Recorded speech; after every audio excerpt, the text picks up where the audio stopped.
orang tanya pertanyaan yang sama. Apa dia, Pak Ustaz?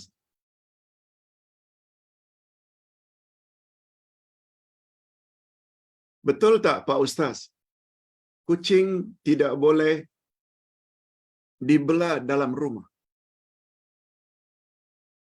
Lalu Ustaz berkenaan mengatakan, videonya ada pada Ustaz. Tak perlulah kita sebutkan.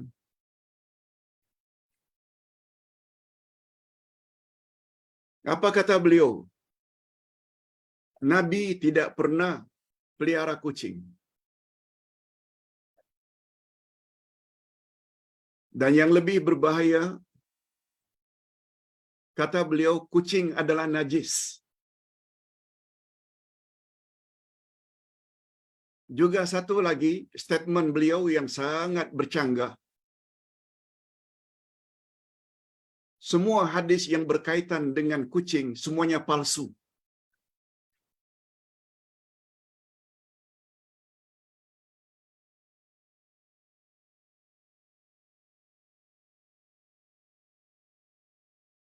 Pelihara kucing dalam rumah tak boleh. Dilarang. Mohon pencerahan, Pak Ustaz. Hadirin dan hadirat,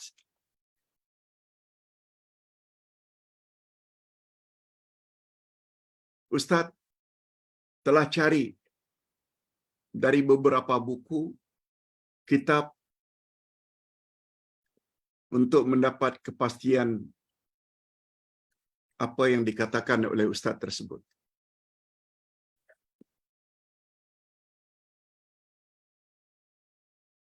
Allah Subhanahu wa taala berfirman dalam Al-Qur'anul Karim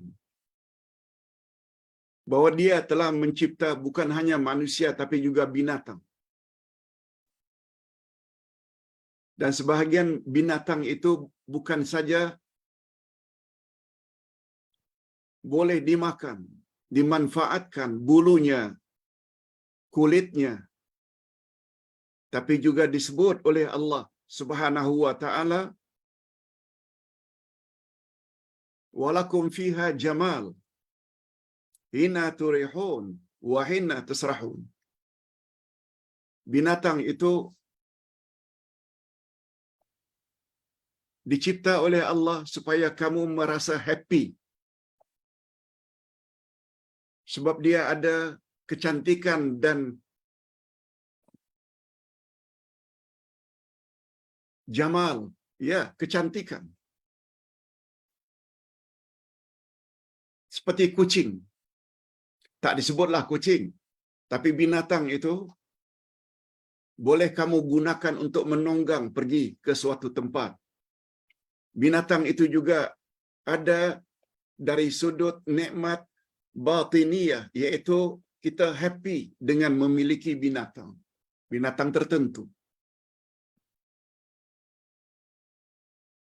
Dalam Quran dan dalam hadis, banyak hadis sahih, Ustaz tersebut berani mengatakan semua hadis tentang kucing semuanya palsu.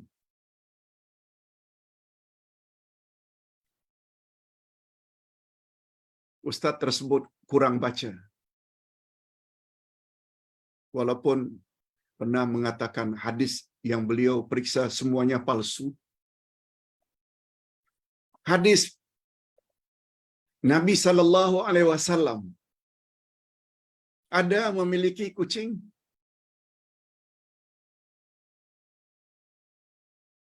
Pernah kucing baginda tidur di atas jubah beliau. Beliau sanggup tidak ganggu kucing tersebut.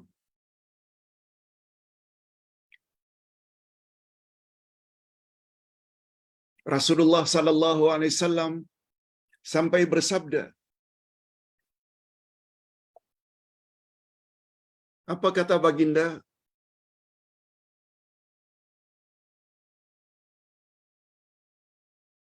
Innaha laisat binajis. Hadis derajatnya hasan, bukan palsu. Kucing itu tidak najis.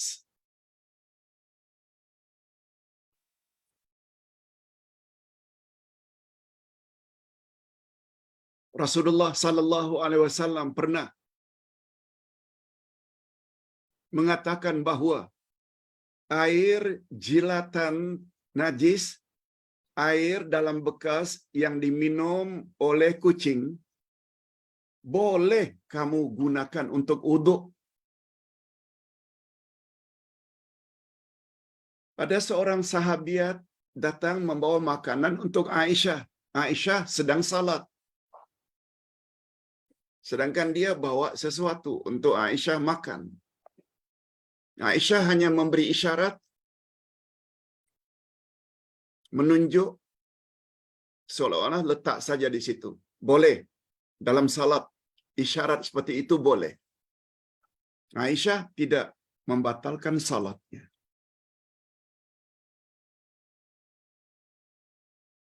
Setelah selesai salat, beliau terlupa Aisyah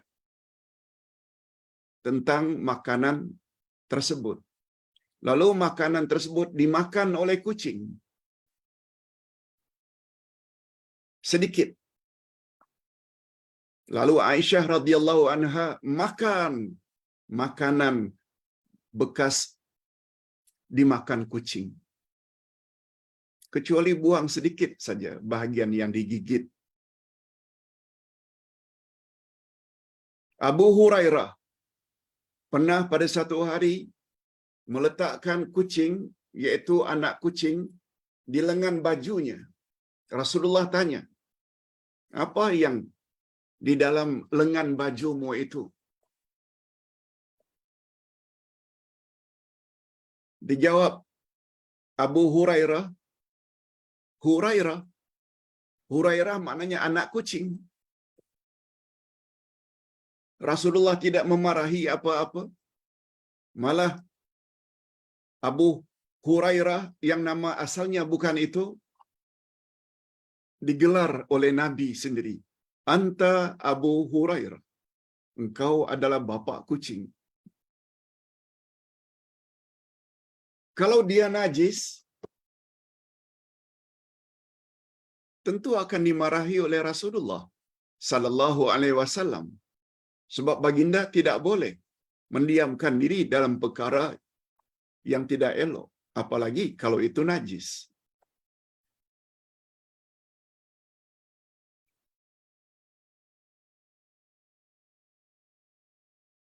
Kucing ada dua macam.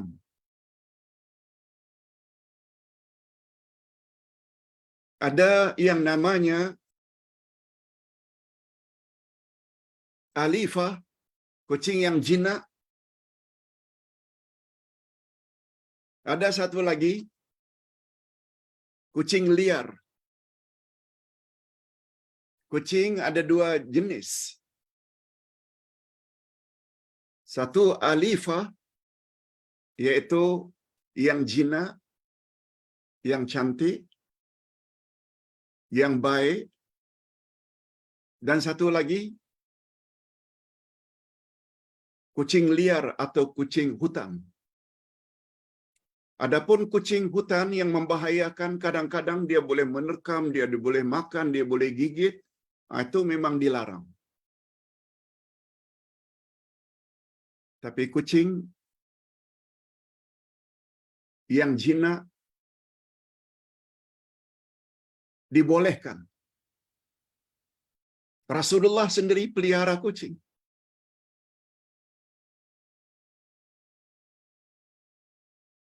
Itu sebabnya begitu sahabat bimbang air jilatan kucing yang diminum oleh kucing itu boleh atau tidak untuk kita jadikan uduk. Syarat air boleh digunakan uduk adalah suci, lagi mensucikan. Bukan hanya suci. Kalau suci saja, seperti air kopi, air teh, itu air suci, bersih, tapi tidak mensucikan. Tetapi air yang kita simpan dalam bekas, air sungai ke, air perigi ke, air hujan ke, air yang kita tampung dari pipe itu suci dan mensucikan. Jika dijilat oleh kucing, still masih lagi dia suci dan mensucikan dan boleh dijadikan untuk air ambil uduk. Kalaulah sekian banyak hadis, ada yang riwayat Bukhari, ada riwayat Tirmizi. Lalu kita katakan bahawa hadis-hadis yang berkaitan dengan kucing semuanya palsu. Lebih-lebih lagi hadis yang berkaitan dengan seorang wanita. Apa kata Nabi? Seorang wanita masuk neraka gara-gara seekor kucing. Kucing tersebut dikurungnya dalam sangkar, tidak diberi makan, tidak diberi minum. Lalu mati kelaparan, tempatnya neraka. Apa pemahaman yang dapat kita ambil daripada hadis tersebut?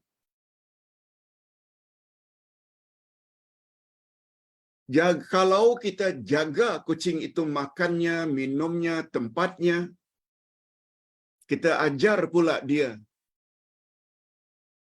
di mana dia patutnya berak sehingga tidak berserakan najisnya di dalam rumah,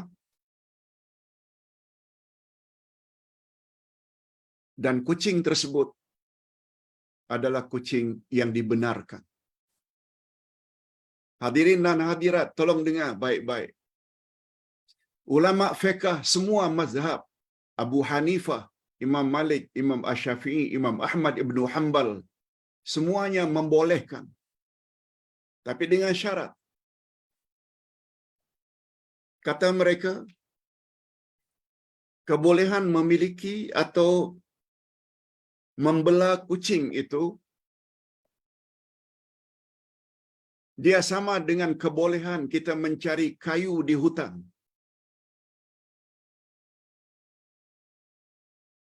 Kayu di hutan untuk kita jadikan kayu api tak ada larangan, apalagi hutan itu tidak ada pemiliknya. Maksudnya yang kita pelihara itu kucing bukan milik orang lain. Kita pelihara. Boleh hukumnya. Semua imam mazhab. Dan Ustaz juga cari fatwa daripada mufti kibarul ulama, ulama-ulama besar dari Arab Saudi seperti Syekh bin Baz, seperti Syekh Fauzan Al-Fauzan, semuanya mengatakan boleh. Nah, Ustaz tengok lagi fatwa daripada kerajaan atau ulama Mesir, semuanya membolehkan. Jadi sangat heran kalau ada satu ustaz dengan berani mengatakan tak boleh.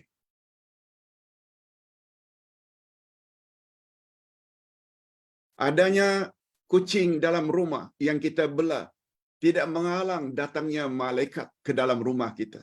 Beza dengan anjing. Anjing disebut oleh Nabi, bila di dalam rumahmu ada patung, bila di dalam rumahmu ada anjing, malaikat tidak akan masuk ke rumahmu. Yes, itu anjing. Kucing tidak. Imam mazhab yang 4 membolehkan, mereka bukan orang bodoh terhadap hadis. Lajnah fatwa Arab Saudi, Lajnah fatwa Mesir, 2 tempat yang cukup istimewa, kehebatan ulama-ulama juga membolehkan. Oleh sebab itu jangan bimbang. Cuma ada sedikit peringatan daripada ulama. Jangan sampai karena sayangnya pada kucing, kita sampai mengorbankan segala harta hanya untuk kucing. Beli obat-obatannya ini dan itu sampai kita abaikan menolong manusia yang susah. sampai abaikan keperluan isteri dan anak-anak rumah tangga karena kucing, itu tak boleh. Mudah-mudahan jawaban ini dapat menenteramkan jiwa orang-orang yang suka kepada kucing. Malah bagi pandangan Ustaz, justru kita dapat pahala. Kalau tadi yang menzalimi kucing itu tempatnya neraka, maka orang yang menjaga kucing dengan baik, jaga kesehatannya, jaga makan, minum dan tempatnya, ajar dia di mana tempat dia mesti berak atau kencing, insya-Allah kita layak mendapat ganjaran pahala dari sisi Allah Azza wa Jalla. Ini dulu yang dapat Ustaz sampaikan.